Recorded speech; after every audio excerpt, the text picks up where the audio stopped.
Hi, how are you doing? Are you learning something new? Most of you start seeing some results in your energy levels, your overall health, and weight loss. And some of you might find it slightly difficult to make changes initially. And we understand that. Any change is difficult, but believe me, you will get used to it quite soon. Just give it some time. It's time for you to start your high protein phase. And we have Suhasini, our head coach, again with us. Glad to have you back again, Suhasini. Thank you, Vishnu. Protein is one of the key components of our diet, and it's quite misunderstood. And apparently, 80% of Indians are deficient in protein. What's the role of protein in our body? Did you know that after water, protein is the most abundant substance in our body? Proteins are essential for life. Around 20% of our body is made up of proteins. Every cell in our body uses proteins to perform its functions. Like the steel and concrete for a building, proteins provide the framework for every cell of the body. For effective body function, we believe that protein is one of the three main macronutrients that make up the food we eat, along with fat and carbohydrate. The word protein is derived from Greek word proteos, which means primary or in the lead. Proteins help us grow, maintain, and replace the tissue in our bodies. Therefore, our muscles, organs, and immune system are mostly made of protein. To have a better understanding of how protein work, I want you to imagine a building block set. Say, for example, Lego. Just how you need the right block to make a structure of your imagination. Similarly, the protein is also made up of building blocks called amino acid. Unlike extra fat that we can easily store, we don't store lots of extra amino acids. Protein always gets used up. There are over 20 different amino acids. Our body can produce around 13 of these, but there are 9 amino acids that our body cannot make by itself. These are called essential amino acids, and we obtain them by eating protein rich foods. If we do not get enough protein, our body will start taking it from parts that we need, such as our muscles. Therefore, we have to constantly provide a body with protein. This is quite helpful. But why is protein important for weight loss? Protein is very essential for weight loss. It's not just for bodybuilding. If properly balanced with all nutrients, protein can aid in weight loss. Proteins can slow down hunger, keep you full for longer as they take longer to digest and use. Proteins are essential for making sure you lose fat and not muscle. Amino acids in protein help to develop muscle mass, which gives you a lean and toned look. More muscle will make you burn more calories per kg in comparison to inactive fat. Overall, protein keeps your metabolic rate, your calorie burning speed on a high rate. Protein release satiety hormone leptin, which turns off the hunger hormone ghrelin. Having a greater focus on protein is a must when it comes to weight loss and improved health. But how much protein should we consume? According to Indian Council of Medical Research, an adult need to consume 0.8 to 1 gram of protein per ideal kg body weight per day. Which means if your ideal body weight is 60 kgs, then you need to consume around 45 to 60 grams of protein based on your need and activity levels. The requirement is higher in childhood, growth period of adolescence, during pregnancy and lactation. Also, it is higher if you are into bodybuilding. What are the good sources of protein? For non-vegetarians, meat, fish, and poultry are good sources of protein. Vegetarians can get enough protein from legumes, dals like chana, chole, rajma, chickpeas, sprouts, lentils, beans, etc. Dairy and nuts like peanuts, almonds are also good sources of protein. Consuming legumes and dals with whole cereals will give the complete protein.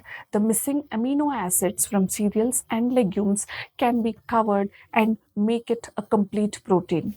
Examples: brown rice khichdi, chole with roti, etc. Protein is also available in supplement form as protein shakes and protein bars. Extra protein is added in regular food sources like attas also. A lot of clients have this question: should I consume protein shake? In an ideal scenario, if you can get the complete amount of protein from your natural source, that would be the best solution. But in today's time, it is difficult to meet protein requirement from food alone. Hence, some protein supplement is a good idea. And these supplements are also from natural food sources. We prefer whey protein, casein protein over soy protein, as soy is known to cause many more other problems. Many diets recommend cutting down carbs completely and shifting to a very high protein. What do you think of such diets? Any extreme will do more harm to the body than good. A balanced approach is beneficial and healthy. Too much protein can increase the load on the kidneys and other organs. We had many clients who had followed diets based on just protein shakes or very high amount of proteins, and they suffered from high uric acid level post their weight loss. Such diets are more harmful than beneficial. Many dietitians don't recommend protein consumption as it leads to weight gain. What do you have to say on that? I would like to share a story of a customer. Smita came to us after weight rebound. Her story explains the importance of protein in weight loss. She initially lost 14 kgs in a slimming center with a highly restricted diet. She lost weight but also lost hair. Her skin was sagging. She felt lethargic and her immunity went down. This was bound to happen if the focus was not on fat loss but rather only on weight loss. We lose weight when we are sick too. The longer the disease condition, the more the weight loss. It's important to focus on fat loss and gain health, not the other way. When we ask the question, why did Smita suffer after weight loss? The answer was shocking, as Smita lost precious muscle mass and not fat. What she saw on the weighing scale as weight loss was loss of water weight and muscle mass. The difference in muscle and fat can be given by an example of piece of sponge. Dry sponge is like fat mass which is light in weight. When the same sponge is soaked in water, it becomes heavy, though it occupies the same amount of space. Therefore, when you lose fat, which is light, the changes are observed in inches. When you lose muscle, the weight loss is more obvious. It could be that fat remains intact. This could be avoided by eating a balanced diet with good amount of protein along with some strength training exercises. Who are the people who should be cautious about protein consumption? People with certain conditions like kidney diseases, high uric acid level, gout, etc., need to consume less protein than the normal adults. The restriction will vary based on the lab parameters and your doctor's suggestions. For kidney parameter like high creatinine cases, we restrict up to 0.6 grams of protein per kg body weight, or in some cases, we even do less than that. Now, the most important question: what is special about our high protein phase? In the high protein phase, we introduce different sources of protein in the diet charts. It is important to eat multiple sources of protein, as different foods have different profile of amino acids and nutrients to digest the protein. This week will give you the best results, though your scale might not show you the same. The reason is that you will be gaining muscle mass, which is very good for your weight loss in the long run. Protein is important in every phase of the diet program. But in this week, the entire focus is on the importance of protein. During this week, we should not be having any meal without protein. If you are a non vegetarian, then you can have lean meats like fish or chicken in either lunch or dinner. Try to have non veg during your lunch and not during dinner, as it takes longer to digest and we do not want to disturb our fat burning phase during sleep. If you can eat eggs, then eat eggs for breakfast for at least 4 days during this phase. You can also have egg whites at other times. Slowly introduce gluten to your diet and see if your body is fine with it. If you feel any discomfort, then avoid gluten for this week and consult your coach. Protein-rich superfoods added in this phase are quinoa dal dosa, high-protein granular laddu, high-protein atta premix, high-protein upma, high-protein snacks like bars, roasted chana, etc. This phase will help you cover the protein deficiency which is so common in our Indian diets. We have done something interesting with protein. We took inspiration from iodine.